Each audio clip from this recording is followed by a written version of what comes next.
I think if you're using money as your definition of success, you've failed straight away. I see so many people that it's all about the cars and the houses and all the rest of it. Equity guys just think they're smarter than fixed income guys, and maybe that wasn't the case. But I think university is almost becoming less of a must-do these days. You look at some of the folk leaving school and taking up trades. You don't need a university degree to do that, but if you're good at your trade and you do your job well and you end up owning your own business, you can be financially very successful as well. So many people think you need your first job to be perfect. It's never going to be, right? Well, none of your jobs are going to be perfect. You have to do your current job well. It doesn't matter what it is. I started putting pamphlets in letterboxes. I still did it well, and I tried to do it quicker every week, and et cetera, et cetera. So whatever you do, do it well. When you're running your own business, you're always available. You never say no to a client. You always figure out how to help them out. And so I think that's the number one thing that drives our business. What do you see the biggest mistakes people make in building wealth?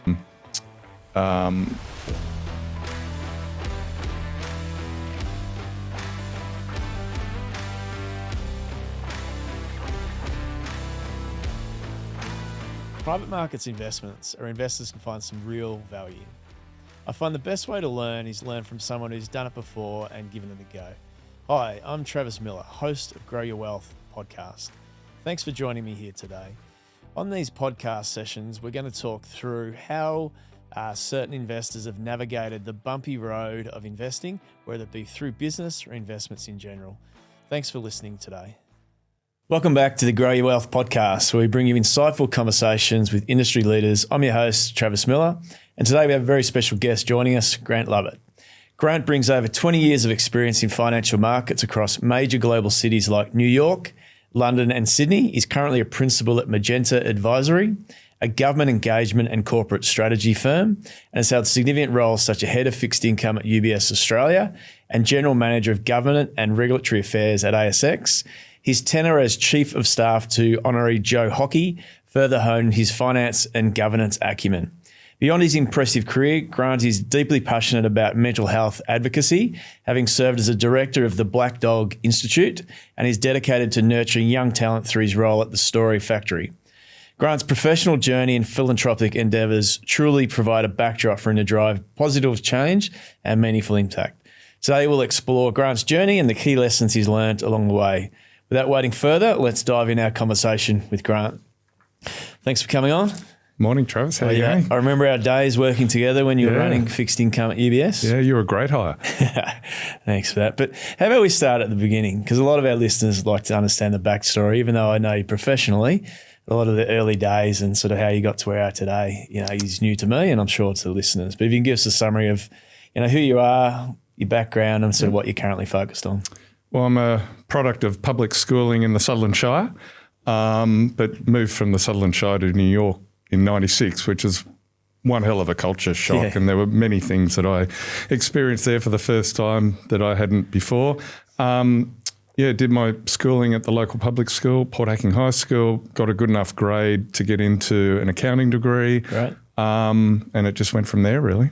How did you jump from accounting degree, presumably you did pretty well at school, to New York, or did you sort of work here first, or how did you make that leap? Yeah, so how it worked was I had a goal at the HSC to get into medicine, and it wasn't really because I wanted to be a doctor, but it was because it was hard. Yeah. And I got into Sydney Uni to do medicine, and it was a bit of a sliding door moment where I thought, I'm not going to be a doctor. So I instead dropped 100 marks and did an accounting degree and ended up being an accountant at Bankers Trust. Gotcha. In the early 90s, very innovative firm, had a terrific boss who I learned from, and they transferred me to New York.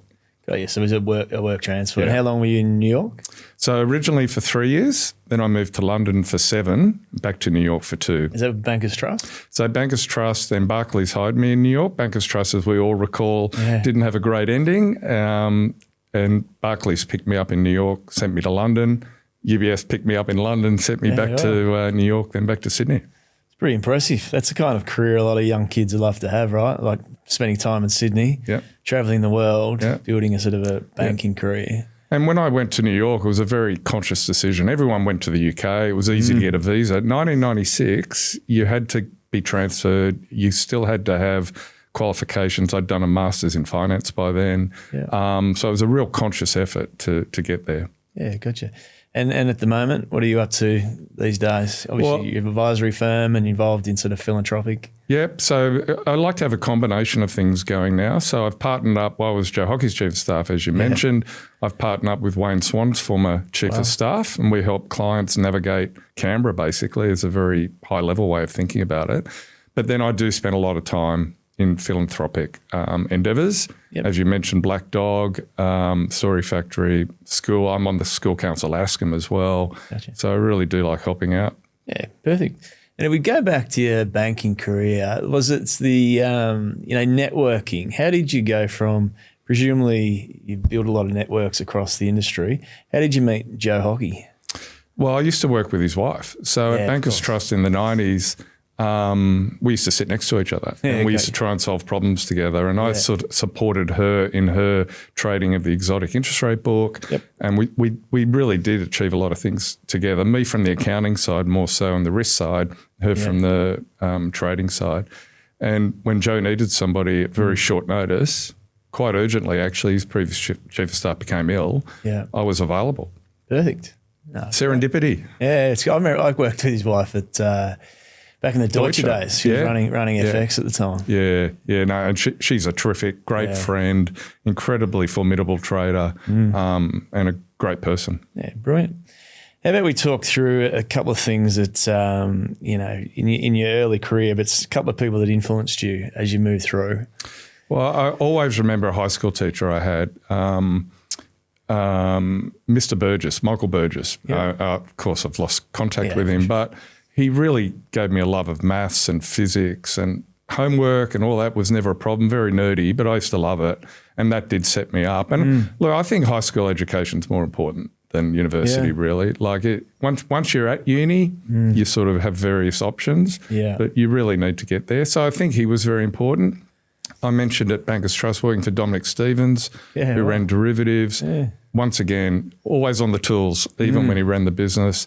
He's been a great mentor to me. He hired me back into the ASX when I joined there in 2017. So he's been very important. And I had a really great boss at UBS, ex-Solomon fixed income trader, very hardcore fixed income trader, but taught a lot about discipline. Mark your book to market every day. If you don't if you don't have the risk you've got today, would you buy it? It's disciplines like that that have really stead. Gotcha. Hey, if you're enjoying this, please subscribe on whatever platform you're using. It helps us build a community. We want to educate investors, and this is what it's all about.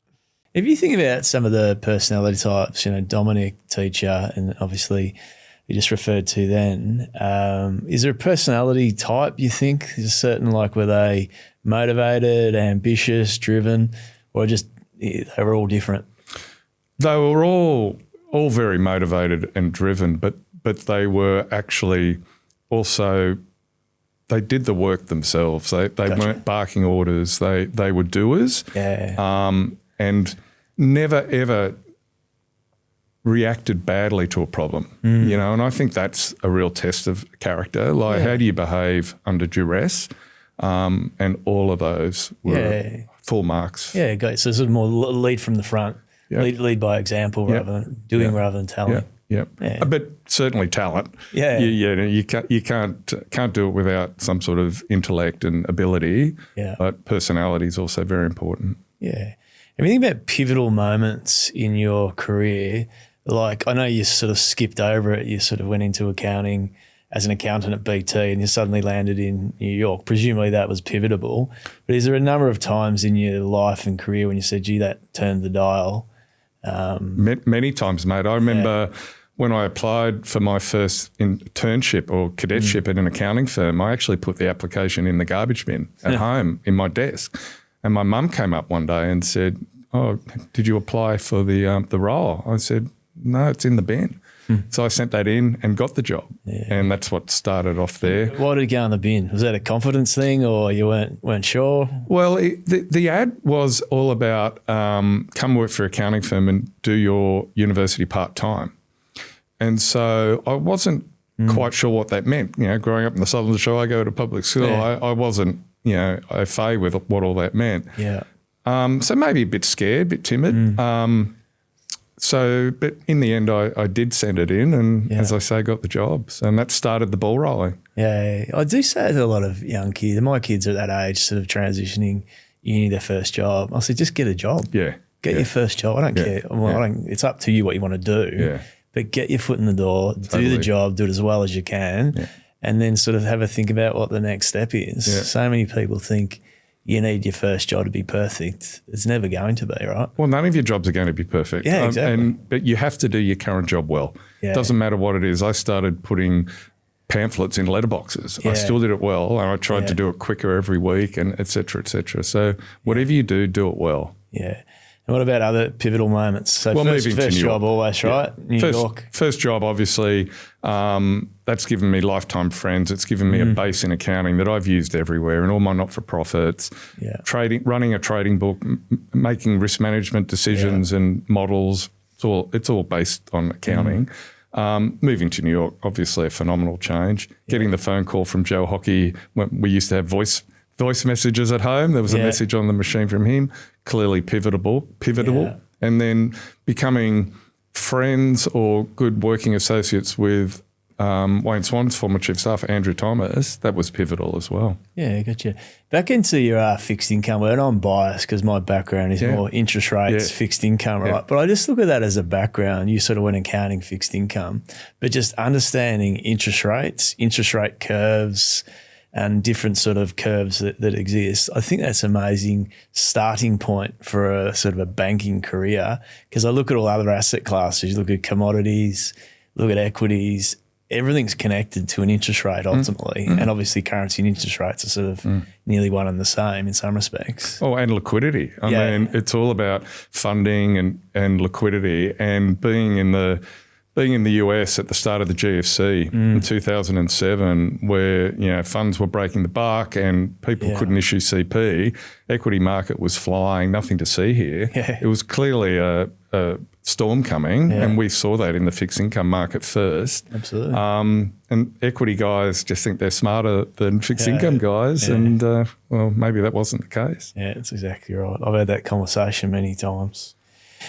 Okay, now why? What drives you in business? I can kind of already read from some of the, there's two sides to how you think about things, sort of the business side, and there's obviously more the personal side and philanthropic. But if you could put it into a few sentences, what drives you in business, or why do you get up?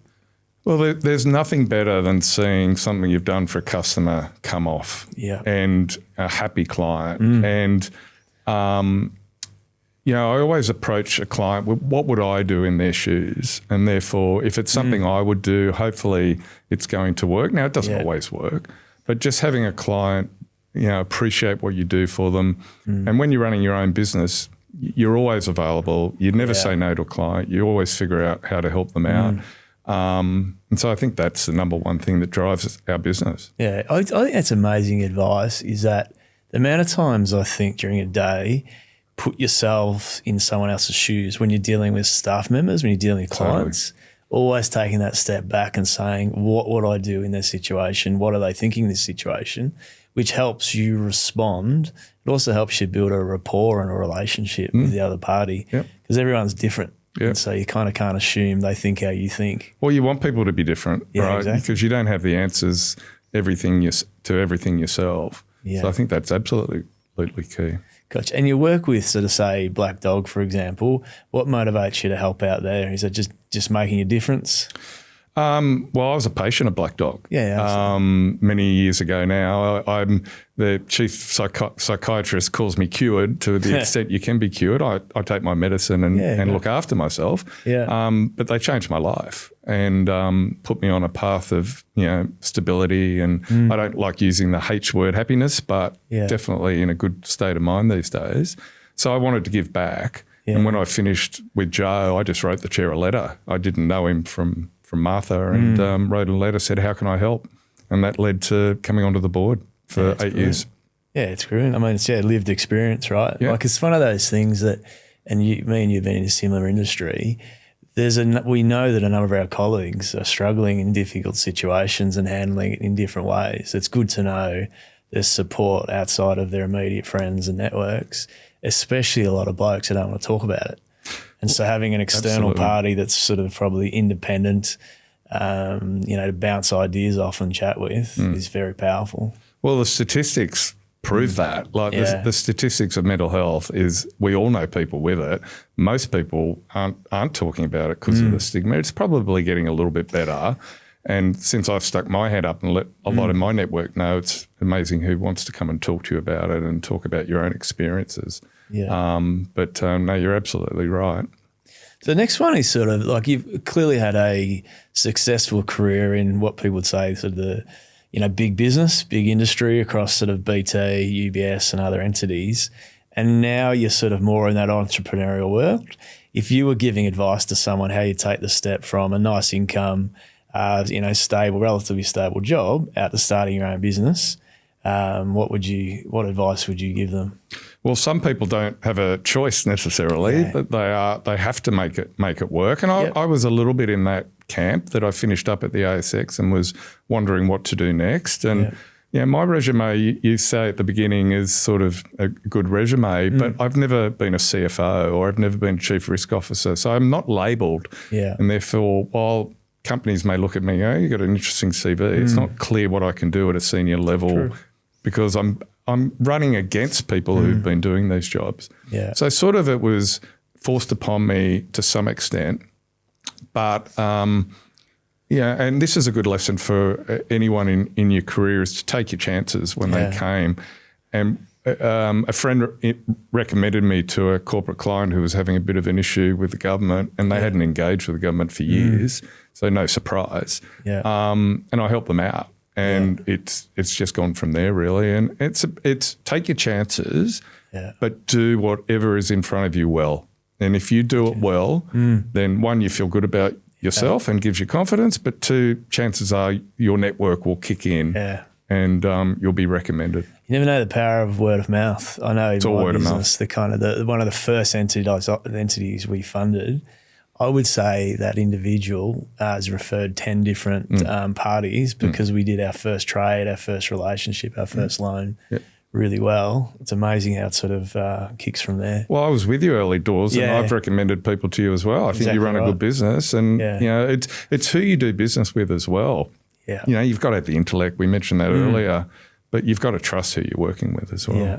Hey guys, I hope you're enjoying this episode. If you want to learn more about alternative assets, there's a book here you can read, How You Grow Your Wealth with Alternative Assets. Now back to the episode. And so how do clients find you from a business perspective? Obviously you've got clients, you do well. It's mainly word of mouth that people would come across you? It is word of mouth and there's three of us in the business. We've also got a partner in San Francisco who worked with Treasurer Swan as well. And so we've got the network of three of us and we don't really overlap. Like Andrew and I, for example, he worked in Treasury for many years and I've worked in investment banking. He worked at the Commonwealth Bank and Woolworths. I worked for the Liberal side of politics. He worked for the Labor side of politics. So our networks don't cross over all that much. It's all word of mouth. Our website isn't even live. A little bit on LinkedIn, but basically it's word of mouth. That's great.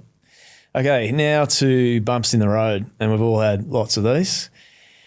Is there any, give us a couple of examples of when you tripped over, had to get back up, something didn't work? Oh, many times, many times, and hopefully you don't do it twice. But, there's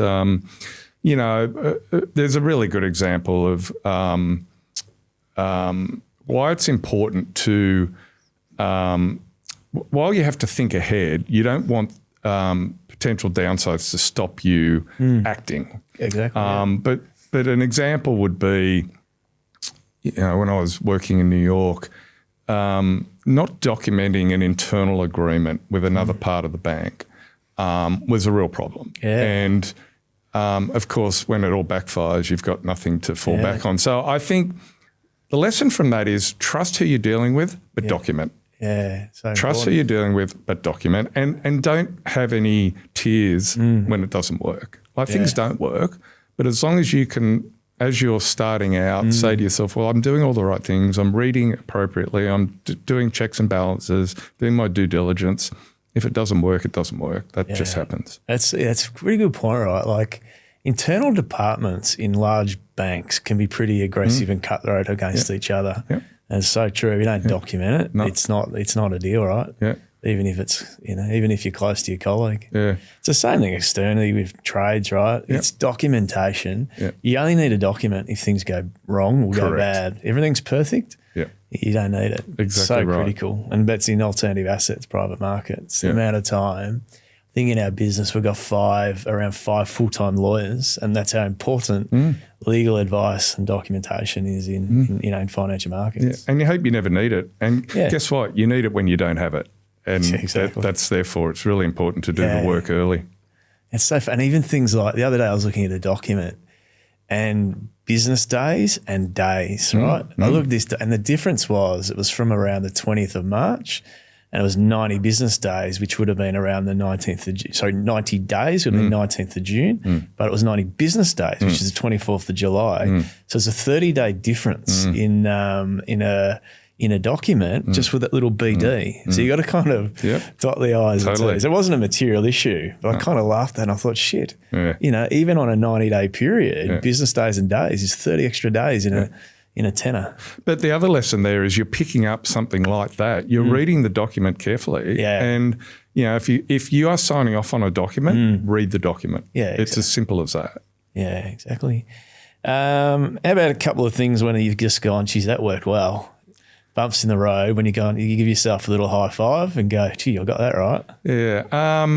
There's been a couple of private investments I've made which have gone well and consistent with what we just spoke about. It's about backing the individual, but doing your due diligence as well and reading the terms and trusting who you're partnering with and giving your money to. Yeah. But and liking the idea, but also going for it a little bit. Yeah. I think going to New York was a big plunge into the abyss. Yeah. And that worked out pretty well for me. Gotcha. I mean, given you've traded risk in the past, the thing about a trader is you've got to make a decision. You're going to be right or wrong. The decision's calculated, it's considered. But if you're not making a decision, you're not trading. But you don't make the decision once. Like if I buy shares today, then tomorrow I've got a conscious decision. Yeah. If I didn't own those shares, would I buy them today? Yeah. People sometimes get stuck or stubborn on positions that they've taken. Yeah. And the recent volatility is exhibit A for that. Yeah. So I didn't like the equity market particularly. And then we saw the recent sell-off. Yeah. And I thought, well, I don't own any equities at the moment. I'll buy some shares. Yeah. 3 or 4 weeks later, I thought, well, if I didn't own them, I wouldn't buy them. Yeah. So I sold them. Yeah, which is fair enough. I'm sure, I can't think of the name, but I'm sure it's a famous economist I'm stealing this quote from, right? But you'll make a decision today, the next day you've got new information. I'll make another decision, Correct. right? You just use the new information to make your next call. Exactly right. Because no, you can't predict the future. Yeah, no, exactly right. And how about a couple of tips? If you're looking at sort of your younger self or you're talking to kids in the graduates coming into the banking industry, what's a couple of tips? Well, I remember when my father drove me all the way from the Sutherland Shire to the city for my first interview. And Dad doesn't say a lot of words. He's a lovely man, but quietly spoken. He said to me, don't explain, don't complain. And for a job interview, I think that's a really good advice, but you can apply that everywhere, dealing with clients. Don't explain, don't complain. So I thought that was good advice. But the other thing I like telling people, as I mentioned before, is do your current job well. Yeah. Keep your peripheral vision going so you know what's available. Take the chances when they arise, but nothing beats doing your current job well. Yeah, exactly. Good on the old man giving you a lift there in your interview. Yeah. Pretty powerful. That was a long way back then too. Well, it still is, right? But he didn't throw you on the train. No. Hey, if you're enjoying this, please leave a review. It's really important to us. We're trying to build momentum around education, and better reviews will get more people coming and listening. Success. What's your definition of success? Well, I think if you're using money as your definition of success, you failed straight away. I see so many people that it's all about, the cars and the houses and all the rest of it. And, going through divorce, I've got less than I had 20 years ago, but I still see my career as reasonably successful. I sort of look a bit of a barometer. If I'm on my deathbed, what will I remember? Yeah. And, I'll remember my years with Joe Hockey, working in Canberra, some of the issues that we needed to deal with, the contacts I made. I mean, to me, that's successful, regardless of whether or not we were successful in getting every policy outcome we wanted. But just participating is being successful. And I also think, what people say about you is important, not from a self-affirmation point of view, but just as a measure of how have you lived your life? What do your kids think about you? What do your colleagues think about you? How many people have you picked up on the journey in terms of friends and business associates? They're good measures of success. I think that's a critical one, right? Like the networks you develop across the journey, the mates you sort of come across, the amount of people you can help out, right? Yeah. I think you could argue a public school from Sutherland's done pretty well too, right? Yeah, not too bad. Got a university degree. That's a tick. Yeah, got I did a job.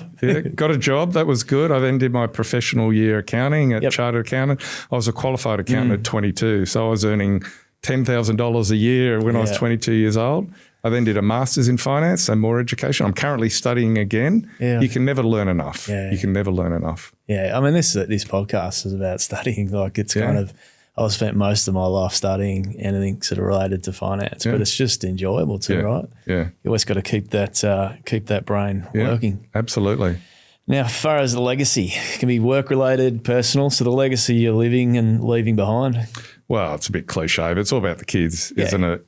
Getting them through school, setting them out to be on their own journey. Yep. I think that's the only legacy that really matters. And it's not about leaving money for them, etc., but it's setting them up and that's most important. Yeah, it's interesting. You said you through your schooling, even back sort of when similar age, right? Even back then, how critical it was. The journey is study hard at high school, get a good result, get into uni, do well at uni. Do well at uni, you go on to the job. So there's actually a simple path. Not everyone takes it because not everyone's sort of academic, but that is the path, right? And so getting the kids a good high school education, that's sort of setting them up for the next step.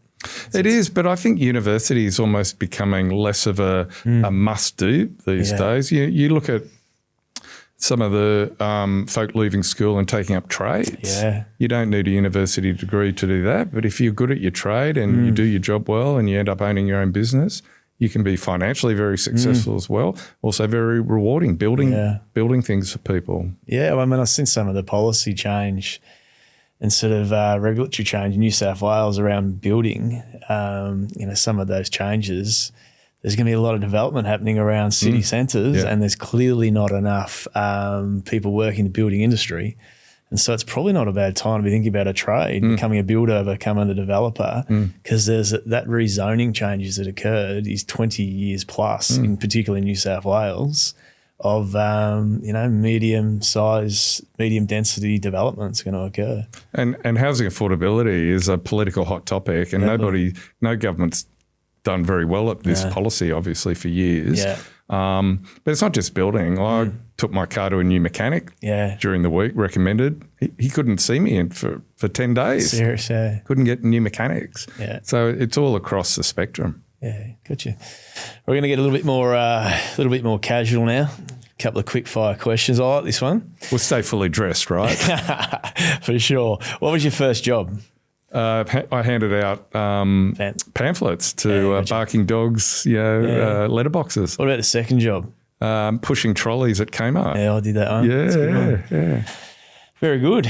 Piece of advice for your younger self. Touched on this earlier, but we're a bit more casual on this one. Advice for yourself personally. Stop. Don't worry. Yeah. Don't worry. Yeah. I mean, we all worry. It's a human condition. But, don't worry. It's a good point. You look back at some of the stuff you worry about. Yeah. You go, what was I even thinking? Yeah. Like the idea of, in a couple of years' time, would I worry about that? The answer's typically no. On your deathbed. Yeah. Would you be thinking about this on your deathbed? Exactly right. What motivates you most as a person? Oh, just being a good person. Good on you. Tips for driving long-term wealth? Treat it like it's external money. Yeah. So I treat my money now as if I've got a little bit of money to invest for the kids or whatever. I treat it as if I'm managing it for somebody else. Yeah. So I bucket it. What do I need for 2 years? What do I need for 5 years? What do I need for my retirement? What am I prepared to throw the dice on? What am I prepared to just have good, steady, fixed income? Yeah. And I bucket it and I manage it professionally. That's good. I mean, that's certainly when as a portfolio manager, I think I'm managing it for my friends and family, right? Because you go, do you want to lose it in a dollar? A dollar's hard to make. Yeah. If you put it in that sort of context, you definitely think about things differently. Yeah. And don't be afraid to lose money, but make sure you go in eyes wide open and that if it doesn't go well, that you accepted that at the beginning and you don't then try and double guess yourself at the end when it's gone badly. And enjoy the successes. Yeah. Enjoy the successes. Yeah, it is funny. Like when you make money, you go, I should have put more into it. Yeah. And when you lose money, you go, I should have put less. But you've still got to invest. Yeah. And mistakes can be the opposite of this. But what do you see the biggest mistakes people make in building wealth? Getting divorced. Yeah, true. I think a wise friend once said to me, he's worked out the secret to not getting divorced. And I said, well, what's that? Share that. And he said, you stay married. Yeah. And I think it's very good advice that from a financial point of view, it's obviously, it's not just about one party losing part of the family wealth. It's all the external costs of extra stamp duty or real estate agents, selling properties, transaction costs. It's all those things affected as well. Like now, it's not a reason to stay married just for wealth, but it is an issue. And on that basis, I guess what would be worse would be getting divorced twice. That's for right. certain people in that sort of family situation. Okay, when you're not working, how do you spend your time? We had a bit of a chat. You sort of like getting up on the coast. Yep. What do you get up to when you're not working? I'm in the water every day. I live at Bronte. Yeah. I'm in the water all year round. Every day I try and swim, even if it's for 5 minutes. In the water every day, play golf out at New South Wales golf course, catch up with friends. I read a lot of books, mainly fiction, and I take piano lessons. It's great. How cold was it this morning? 16. Are you swim or on the board? No, swim. I can't surf. Yeah, I'm the same. Yeah. Not strong enough. That's awesome. Too much desk work. The sun's said about getting in the water in the morning. When it's 16 degrees, you can't stay in there long. It's a great feeling when you get out. Yeah. Good for your mental health too. Yeah, for sure. Thanks for coming on. If you're interested in connecting with Grant, you can connect with him on LinkedIn. We'll include the link in the show notes, but really appreciate you coming on for a chat. Great, and congratulations on your business. It's great to see you doing well. Appreciate it. Thank you. Hey, if you're enjoying this, please leave a review. It's really important to us. We're trying to build momentum around education, and better reviews will get more people coming and listening.